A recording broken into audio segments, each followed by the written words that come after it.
सर्वांना जय श्रीकृष्ण, जय श्री राधे, जय श्रीमन्नारायण. मी आचार्य राजेश आपणा सर्वांच्या मंगलाची कामना करतो. आशा करतो की आपण सर्व निरोगी असाल, आनंदात असाल. ठाकूरजींकडे माझी हीच प्रार्थना आहे. सज्जन हो, आजचा व्हिडिओ, आजचा कार्यक्रम अत्यंत खास आहे त्या सर्व दर्शकांसाठी, त्या सर्व लोकांसाठी ज्यांची मकर रास आहे. आजचा व्हिडिओ मकर राशीवाल्यांसाठी म्हणूनही इतका खास आहे कारण आजच्या व्हिडिओमध्ये आपण चर्चा करणार आहोत मायावी राहू स्वतःच्या नक्षत्रात म्हणजेच शतभिषा नक्षत्रात गोचर करत आहेत, जे की 170 दिवसांपर्यंत स्वतःच्या शतभिषा नक्षत्रात राहूचे हे गोचर चालू आहे, जे की विशेषतः अत्यंत प्रभावशाली काळ घेऊन येत आहे. मकर राशीवाल्यांसाठी अत्यंत महत्त्वाचे योग ज्यांची निर्मिती होत आहे आणि विशेषतः राहू ज्या भावात बसले आहेत आणि त्या भावापासून ज्या 3 भावांवर स्वतःच्या दृष्टीने पाहत आहेत, तर फलित कसे राहणार आहे. तर सर्वप्रथम आपला चार्ट पुढे लावा, मकर राशीच्या चार्टकडे पहा आणि सर्वप्रथम आपण हे जाणून घेऊ की राहू कोणत्या भावात बसले आहेत आणि त्यांच्या 3 दृष्टी कोणकोणत्या भावांवर पडत आहेत, कारण त्या विशेष फल देणाऱ्या आहेत आणि त्यास सर्वात मोठा बदल घेऊन येणार आहेत मेष राशीवाल्यांच्या जीवनात. तर सर्वप्रथम चार्टकडे पहा, मकर रास पहा. आपल्या कुंडलीच्या द्वितीय भावात म्हणजेच आपल्या कुंडलीच्या दुसऱ्या घरात राहूचा हा विशेषतः प्रभाव पाहायला मिळेल, जे की विशेषतः मकर राशीवाल्यांसाठी, कारण धनभावात राहू जे आहेत ते बसले आहेत, गोचर करत आहेत. कुंडलीचा धनभाव, कुटुंबाचा भाव विशेषतः आपल्या जीवनात अत्यंत मोठी मुख्य भूमिका बजावतो, कारण सर्व कार्ये आपली इथूनच बनतात. राहू कुंडलीच्या दुसऱ्या घरात बसले आहेत आणि इथून त्यांची 5वी दृष्टी थेट कुंडलीच्या 6व्या घरावर पडत आहे.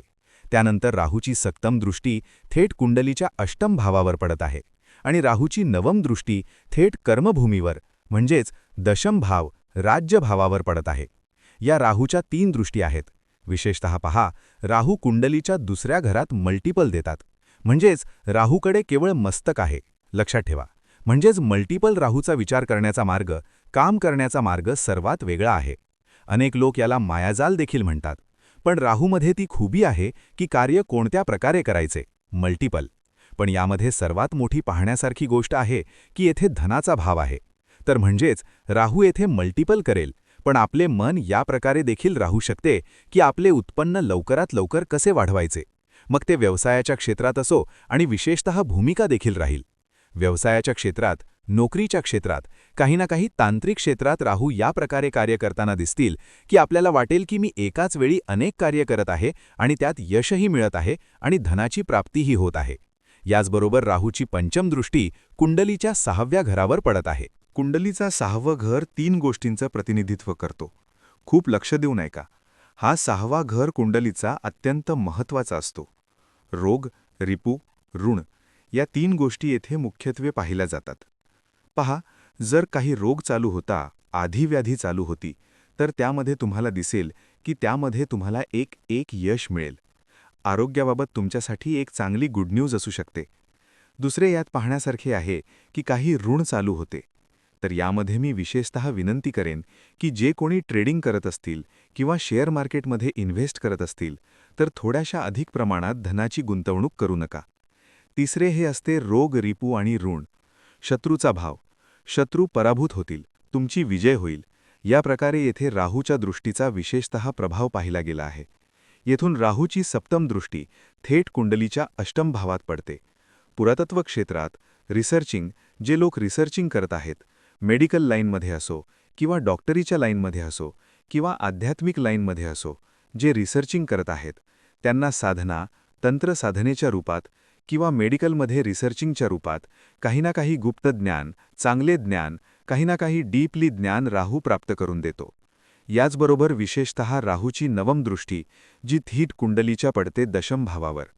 कुंडलीचा 10म भाव जो असतो तो राज्याचा भाव असतो, कर्मभूमीचा भाव असतो. गव्हर्नमेंट जॉब, बिझनेस, राजकारणाचे क्षेत्र, टेक्निकल फील्ड हे सर्व याच ठिकाणाहूनच पाहिले जातात. येथे राहू मल्टिपल दृष्टीने स्वतः पाहत आहेत. मल्टिपल देतील, तर म्हणजेच एकाच वेळी अनेक कामे जोडली जातील. अनेक लोकांशी संपर्क होतो, चांगल्या लोकांशी संपर्क होऊ शकतो. विशेषतः बिझनेसमध्ये वाढीचे चांगले योग तयार होऊ शकतात. नवे काम जोडले जाऊ शकते. विशेषतः तुम्ही हे पाहाल की काही ना काही तुमच्या व्यापाराबाबत बदल येईल. कुठेतरी तुम्ही एक चेंजिंगचा विचार कराल. आपल्या कर्मभूमीत, राजकारणाच्या क्षेत्रातही पदविस्ताराचा एक योग असतो. राजकारणाच्या क्षेत्रात विशेषतः प्रभावशाली काळ येईल. आता या सर्व गोष्टी डिपेंड करतात. एक गोष्ट माझी लक्षात ठेवा. राहूची स्थिती कशी आहे तुमच्या कुंडलीत हे देखील पाहणे अत्यंत अवलंबून असते. कारण अनेक लोक मेसेज करतात की आम्ही राशीफल पाहत आहोत, व्हिडिओ पाहत आहोत, पण त्या हिशोबाने आम्हाला मिळत नाहीये. तर मी सर्वांना विनंती करू इच्छितो की सर्वप्रथम जेव्हा जेव्हा ग्रहांचे गोचर होते त्यांच्यासाठी काही गुड न्यूज असते, तर सर्वप्रथम हे देखील पाहणे आवश्यक असते की तुमच्या कुंडलीत तो ग्रह कोणत्या प्रकारे बसला आहे. तुमच्या कुंडलीत त्या ग्रहाचा काय प्रभाव आहे हे देखील पाहणे अत्यंत आवश्यक असते. जर तो ग्रह तुमच्या कुंडलीत चांगल्या पोझिशनमध्ये बसला आहे तर डेफिनेटली जसे सांगितले जात आहे तसेच तुम्हाला लगेच मिळते. पण जर तुमच्या कुंडलीत विपरीत ग्रह बसले आहेत, जसे की या 4 गोष्टी मी सांगणार आहे, हे नोंद करून ठेवा. ज्यांची ही कुंडली बनलेली आहे ती काढा. या 4 गोष्टी पहा. सर्वप्रथम पहा की तुमच्या कुंडलीत राहूसोबत सूर्य तर बसलेला नाही, कारण याला सूर्यग्रहण दोष म्हणतात. दुसरे हे पहा की तुमच्या कुंडलीत चंद्रमासोबत राहू तर बसलेला नाही, कारण याला चंद्रग्रहण दोष म्हणतात. तिसरे तुम्ही पहा की तुमच्या कुंडलीत गुरु राहू एकत्र तर बसलेले नाहीत, कारण याला गुरुचांडाल दोष म्हणतात. आणि चौथे तुम्ही पहा की तुमच्या कुंडलीत राहू केतूच्या एका बाजूला सर्व ग्रह कुंडलीत विद्यमान तर नाहीत, कारण याला पूर्ण कालसर्प दोष म्हटले जाते. या 4ही दोषांपैकी एकही दोष जर तुमच्या कुंडलीत तयार होत असेल तर त्याचे विधिविधानाने पूजन करून घेणे अत्यंत आवश्यक असते. विशेषतः पहा 2 उपाय नक्की फॉलो करा घ्या. मकर रास अत्यंत आवश्यक आहे. दररोज भगवान शिवांना जल अर्पण करा. दररोज त्यांचा रुद्राभिषेक करा. शक्य असेल तर सोमवारच्या दिवशी दूध, दही, मध, तूप, साखर, पंचामृताने भगवान शिवांना स्नान घाला. आणि दुसरे, तुमच्या राशीचे स्वामी शनिदेव आहेत. शनिदेव न्यायप्रिय आहेत, कर्मफळदाता आहेत, दंडधारी आहेत. तर विशेषतः दररोज सकाळी आणि संध्याकाळी हनुमान चालिसाचा नियमितपणे तुम्ही पाठ करावा. शक्य असेल तर शनिदेवांच्या मंदिरात जाऊन शनिवारच्या दिवशी किंवा मंगळवारच्या दिवशी हनुमानजींच्या मंदिरात जाऊन तुम्ही चोला देखील अर्पण करू शकता.